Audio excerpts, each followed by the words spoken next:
अब है कि दैनिक जीवन में हमारा पीएच का महत्व क्या है। मैंने अभी दंत क्षय और पाचन वगैरह बताया आपको।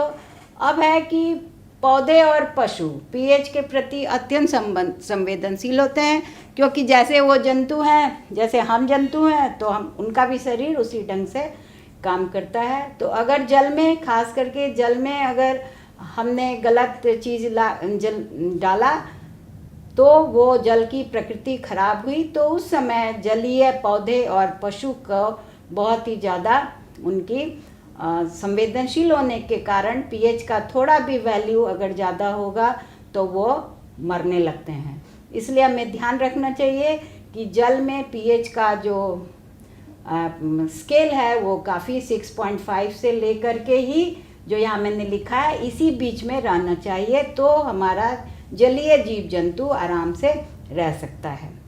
फिर मिट्टी का भी पीएच बहुत इम्पोर्टेंट है। मिट्टी अम्लीय है, क्षारीय है, तो वहाँ पर हमको क्या उगाना है, ये भी एक इम्पॉर्टेंट बात है।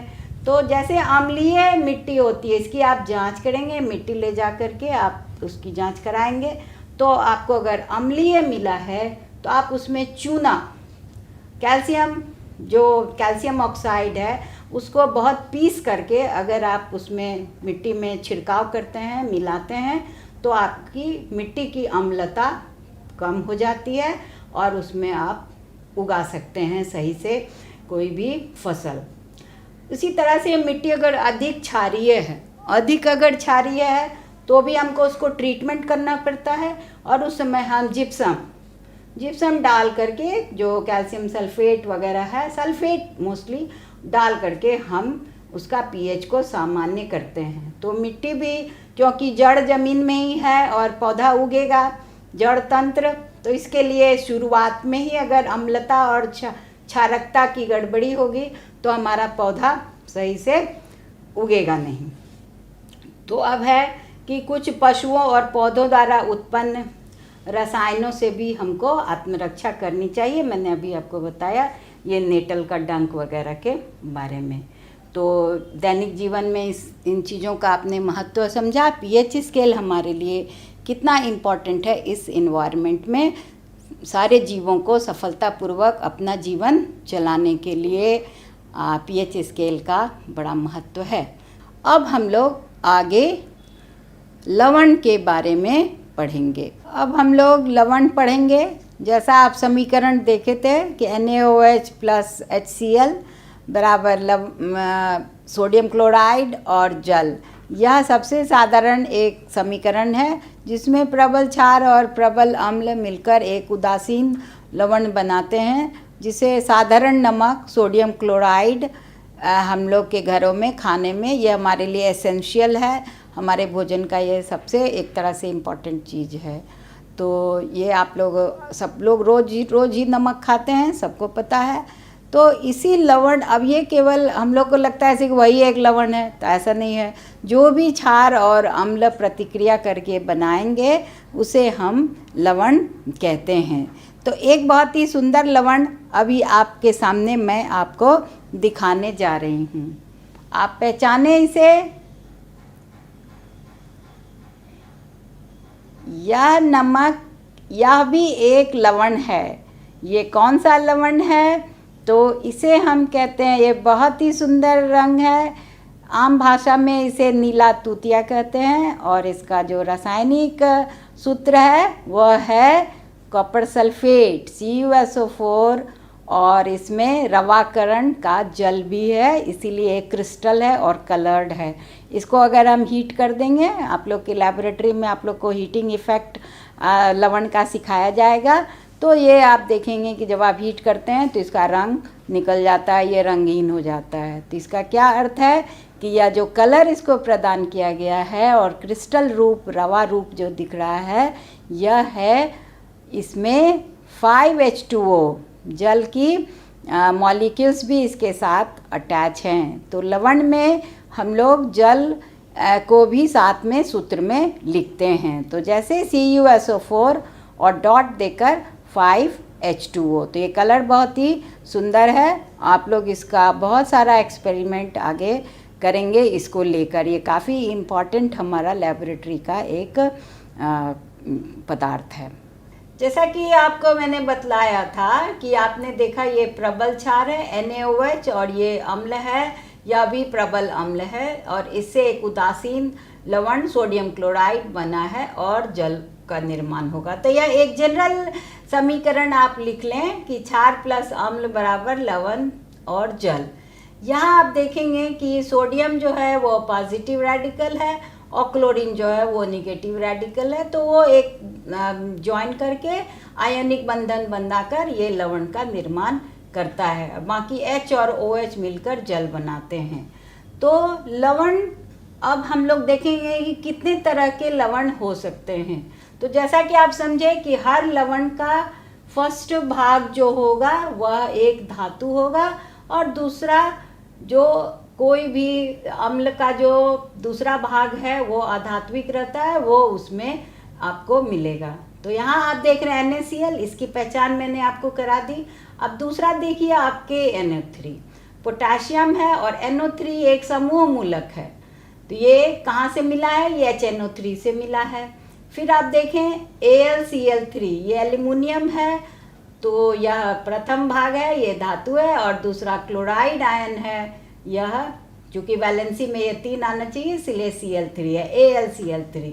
फिर आप देखें ZnSO4, ये सल्फेट मूलक है जो कि अम्ल से आया है H2SO4 से, और जिंक जो है वह क्षार से आया है। फिर COSO4 तो मैंने अभी आपको दिखलाया।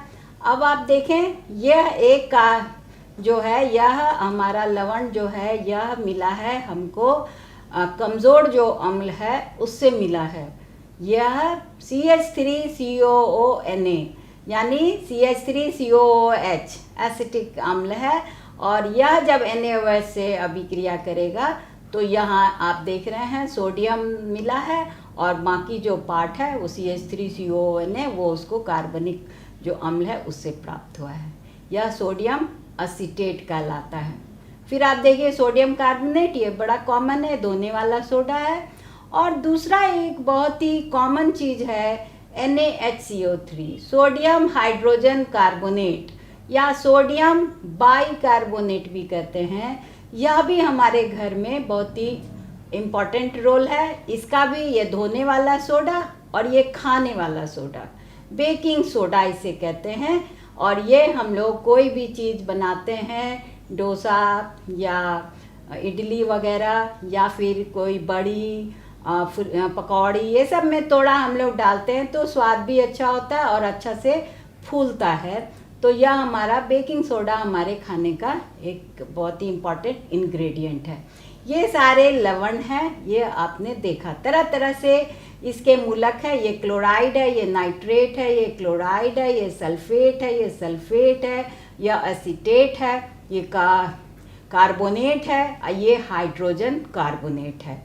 तो इस तरह से आप इसकी पहचान करेंगे, एक टेबुलर फॉर्म बना लेंगे, और इसमें मैंने आपके लिए सब कुछ लिख दिया है, लेकिन आप इसको अपने से बनाएंगे और इसकी पहचान करके आप लिखेंगे कि इसमें पीएच पत्र से आप इसको करेंगे, और फिर आप लिखेंगे कि यह किस अम्ल से मिला और किस क्षार से मिला। तो जैसा आप देख रहे हैं NaCl, यह उदासीन पीएच इसका होगा, और ये HCl से और NaOH से मिला।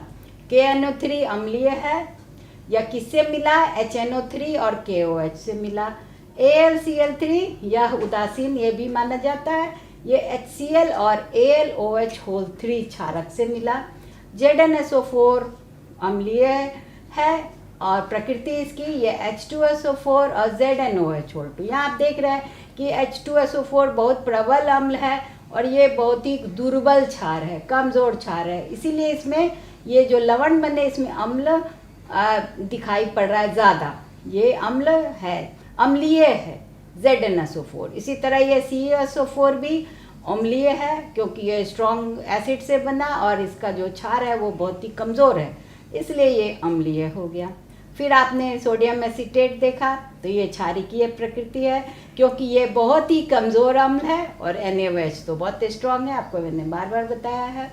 तो इसी तरह Na2CO3 और NaHCO3 आपने दोनों क्षारकीय है, क्योंकि इसका अम्ल कार्बनिक अम्ल बहुत ही कमज़ोर अम्ल है, और इधर आपने स्ट्रॉन्ग क्षार देखा।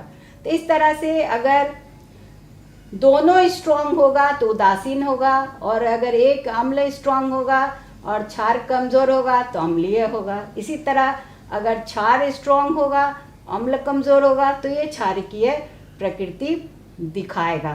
तो इस तरह से प्रबल क्षार और दुर्बल अम्ल की जो बनेगी वो क्षारक प्रकृति होगी, और प्रबल अम्ल और कमज़ोर क्षार से बनेगी तो वह अम्लीय प्रकृति होगी। और अगर दोनों स्ट्रॉन्ग हो तब यह उदासीन होगा।